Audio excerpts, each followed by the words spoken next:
여러분, 오늘 정말 이상한 이야기로 시작해 볼까 합니다. 혈당 수치가 걱정되어 약을 드시는 분들이 계십니다. 식이요법도 하시고 간식도 줄이셨습니다. 그런데 왜 여전히 혈당이 잘 잡히지 않는 걸까요? 대한당뇨병학회가 발표한 2024년 팩트시트에 따르면 혈당과 혈압과 콜레스테롤을 세 가지 모두 동시에 목표 수준으로 유지하는 당뇨병 환자가 전체의 15.9%에 불과합니다. 65세 이상 한국인 10명 중 3명이 당뇨병을 가지고 계신데 정작 세 가지를 모두 제대로 관리하는 분은 극소수라는 이야기입니다. 의학도 발달하고 약도 좋아졌는데 왜 혈당은 이렇게도 잡기 어려운 걸까요? 오늘 이 의문에 답이 있습니다. 진짜 문제는 우리 밥상에 조용히 숨어 있는 범인들 때문입니다. 그 범인들을 하나씩 찾아내고 동시에 혈당을 실질적으로 낮춰줄 가장 강력한 식품 짝꿍을 알려드리겠습니다. 오늘 영상을 끝까지 함께 해주시면 내일 아침부터 바로 실천하실 수 있는 구체적인 방법을 손에 쥐고 가시게 됩니다. 자, 지금부터 우리 혈당을 조용히 갉아먹고 있는 진범 수사를 함께 시작해 보겠습니다. 얼마 전 저희 진료팀에 73 한정우 어르신이 찾아오셨습니다. 경기도 용인에서 채소 농사를 지으시는 분인데 12년째 당뇨를 앓고 계셨습니다. 당화혈 색소가 늘 7점 후반에서 8점대 사이를 맴돌았고 약도 이미 2가지를 드시고 있었습니다. 어르신은 선생님, 저는 밥도 줄였고 과자도 끊었습니다. 그런데 왜 혈당이 이렇게 잡히지 않는 건가요? 라고 물으셨습니다. 저도 처음에는 의아했습니다. 그런데 식습관을 자세히 여쭤보니 범인을 발견했습니다. 어르신은 매일 아침 마트에서 산 딸기 식초 한 잔을 드시고 계셨습니다. 건강에 좋다는 말을 들으셨기 때문입니다. 그리고 식사를 드실 때는 뜨끈뜨끈한 밥을 먼저 한 숟갈 드시는 습관이 있었습니다. 이 2가지가 어르신의 혈당을 말없이 높이고 있었습니다. 오늘은 이 어르신처럼 알게 모르게 혈당을 올리고 있는 숨은 범인들을 하나씩 수사해 보겠습니다. 먼저 첫 번째 용의자입니다. 식사 순서 문제입니다. 여러분, 밥 드실 때 반찬은 어떤 순서로 드세요? 혹시 밥 한 숟갈을 먼저 넣으시나요? 아니면 나물이나 채소부터 집으시나요? 많은 분들이 탄수화물, 즉 밥이 혈당의 주범이라 생각해 밥 양을 줄이는 데만 신경 쓰십니다. 그런데 같은 양의 밥을 드시더라도 어떤 순서로 드시느냐에 따라 식후 혈당이 완전히 달라집니다. 채소나 단백질이 먼저 들어가면 장벽에 흡수 방어막이 형성되어 뒤이어 들어오는 밥의 당분이 한꺼번에 혈관으로 쏟아지는 것을 막아줍니다. 반대로 빈속에 밥부터 들어가면 소장이 당분을 고스란히 빨아들여 버립니다. 이것이 혈당 스파이크의 첫 번째 원인입니다.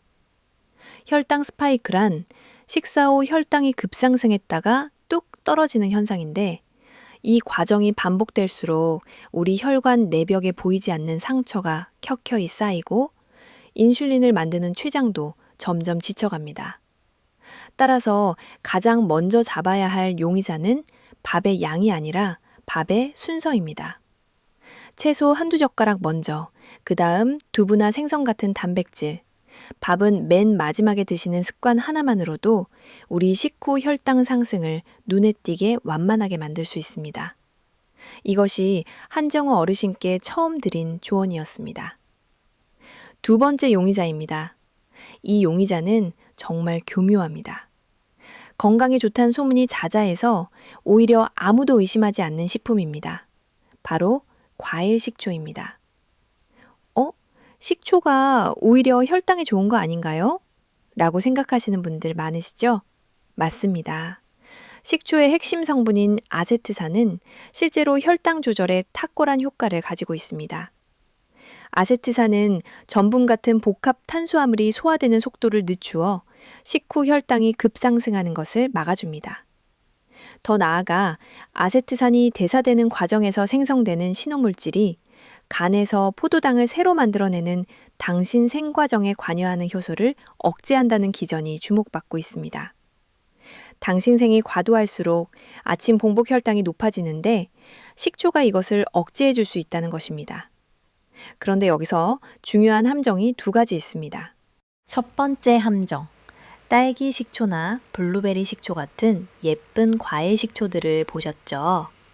마트에 가면 형형색색 과일 식초들이 가득합니다. 그런데 이런 제품들의 성분표를 보시면 설탕이나 액상 과당이 들어있는 경우가 많습니다.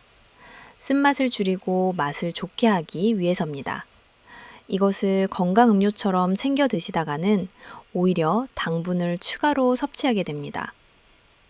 두 번째 함정. 식초의 혈당 억제 효과는 오직 밥이나 감자처럼 전분이 있는 복합 탄수화물과 함께 먹었을 때만 나타납니다. 과당이나 포도당처럼 이미 잘게 분해된 단순당 음식과 함께 먹으면 효과가 거의 없습니다. 단순당은 소장에서 소화 과정 없이 바로 흡수되어 버리기 때문입니다. 우리 혈당 관리를 위해 식초를 활용하신다면 설탕 없는 순수 현미식초나 흑초를 밥 드실 때 1에서 2티스푼 곁들이시는 것이 맞는 방법입니다. 한정우 어르신은 딸기 식초를 무가당 현미식초로 바꾸셨고 아침 공복에 드시던 것을 저녁 식사 중에 드시도록 바꾸셨습니다. 세 번째 용의자는 여러분이 지금 드시고 계실지 모르는 일부 혈당 관련 건강기능식품입니다. 혈당에 도움이 된다는 식물 추출물들이 액상 형태로 나온 제품들이 있습니다.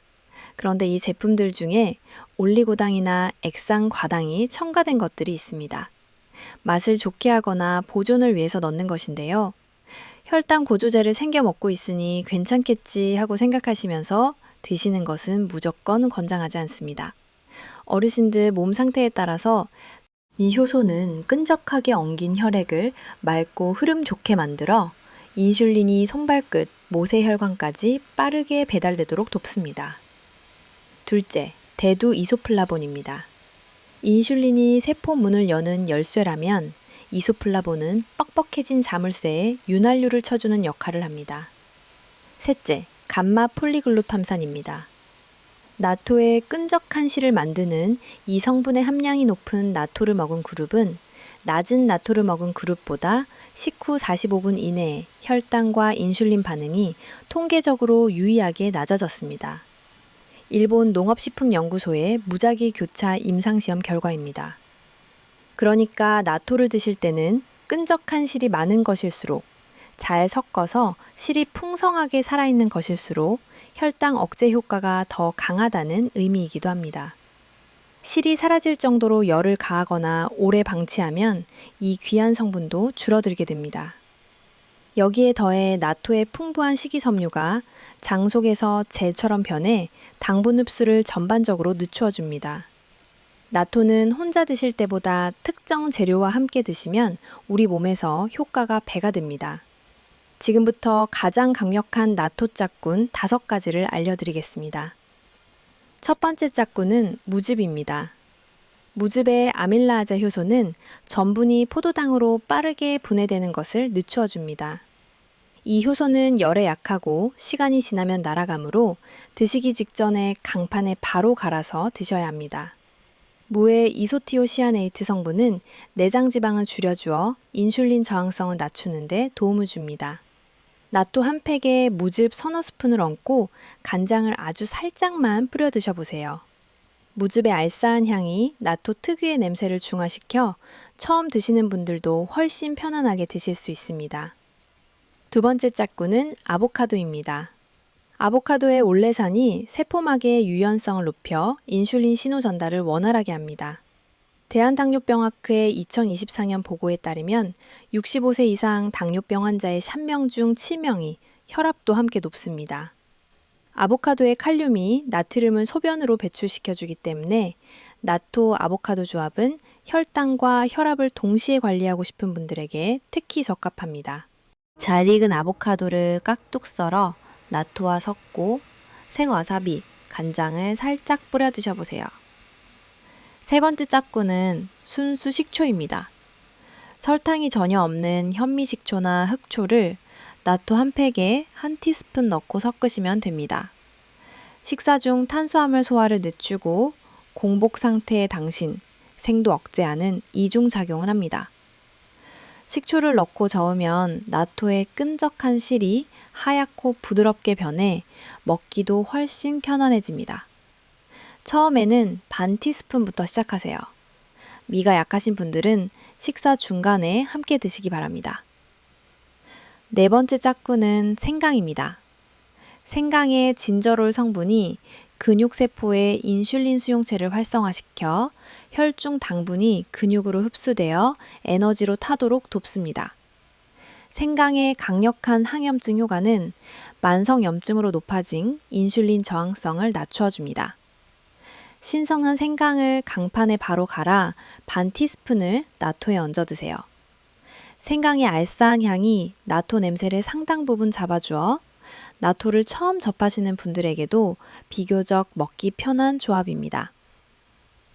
다섯 번째이자 가장 강력한 짝꿍은 부추입니다.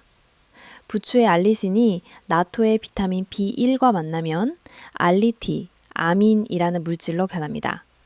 이 알리티아민은 비타민 B1이 장에서 흡수되는 비율을 수십 배 이상 높여 피 속의 당분을 에너지로 태우는 세포 대사를 강력하게 활성화합니다. 한국식품연구원의 동물 실험에서도 부추 추출물과 발효물을 투여한 제2형 당뇨 모델에서 내당능이 개선되고 당뇨 합병증이 예방되는 결과가 나왔습니다. 부추는 반드시 생으로 드셔야 합니다. 열을 가하면 알리신이 파괴됩니다. 깨끗이 씻은 부추를 쫑쫑 썰어 나토 한 팩과 비비고 참기름 한두 방울을 더하면 향도 부드럽고 맛도 좋아집니다. 이제 올바른 섭취 방법을 정리해 드릴게요. 나토는 저녁 식사 때 드시는 것이 가장 효과적입니다. 밤사이 나토키나 제가 조용히 혈관을 청소하고 저녁에 식이섬유가 다음날 아침 공복 혈당이 치솟는 것을 눌러줍니다. 뜨거운 밥 위에 바로 얹으면 절대 안 됩니다. 나토키나제는 70도 이상에서 파괴됩니다. 밥을 충분히 식혀 미지근해진 다음 얹거나 나토를 따로 작은 접시에 담아 드세요. 하루 한 팩이 적당한 양입니다. 나토 한 팩은 약 90kcal로 달걀 하나와 비슷한 수준이어서 매일 드셔도 체중 걱정은 하지 않으셔도 됩니다. 다만 와파린을 드시는 분들은 나토의 비타민 K2가 약 효과를 방해하므로 반드시 주치의 선생님과 상의하세요. 통풍이 있으신 분들도 퓨린 함량 때문에 주의가 필요합니다. 신장 기능이 저하된 분들도 칼륨 부담이 있을 수 있으니 역시 주치의 상담 후 드시기 바랍니다. 한정호 어르신은 어떻게 되셨을까요? 식사 순서를 바꾸고 딸기 식초를 무가당 현미식초로 바꾸고 매일 저녁 부추 나토를 드신 지 4개월 뒤 당화혈색소가 8점대에서 6.9로 내려왔습니다. 어르신은 진료실에서 검사지를 보며 이렇게 간단한 걸 왜 몰랐나 하고 웃으셨습니다. 부산 사하구에 사시는 66 오명숙 어르신도 비슷한 경험을 하셨습니다. 무가당 현미식초로 바꾸고 나토 생강 조합을 저녁에 더했더니 2달 뒤 공복 혈당이 142에서 108로 내려왔습니다. 두 분 모두 어렵고 복잡한 변화가 아니었습니다. 우리 밥상에서 무엇을 어떻게 드시느냐를 조금 바꾼 것만으로도 몸은 응답해 주었습니다. 오늘 말씀드린 내용 한 번 더 정리해 드리겠습니다. 혈당이 좀처럼 잡히지 않을 때 우리 밥상에 숨어있던 범인 3가지가 있었습니다. 밥부터 드시는 잘못된 식사 순서, 단순 당이 들어간 가당 식초, 그리고 당분이 첨가된 일부 건강기능식품입니다. 이것들을 정리하시고 저녁 밥상에 나토와 그 짝꿍들 중 하나를 더하세요. 무즙, 아보카도, 순수식초, 생강, 그리고 가장 강력한 파트너 부추 중에서 오늘 냉장고에 있는 것 하나로 시작하시면 됩니다. 내일 저녁 식탁에 나토 한 팩을 올려보세요. 그것이 여러분의 혈당을 바꾸는 첫 번째 걸음입니다. 이 영상이 도움이 되셨다면 혈당으로 고민하시는 가족이나 지인께 공유해 주시면 감사하겠습니다. 댓글로 지금 드시고 계신 나토 조합이나 궁금하신 점을 남겨주시면 다음 영상에서 다루어 보겠습니다. 우리 모두의 밥상이 약상이 되는 그날까지 함께 하겠습니다. 오늘도 여러분 건강하게 하루 마무리하시고 내일 아침 더 좋은 수치로 눈 뜨시길 바랍니다. 고맙습니다.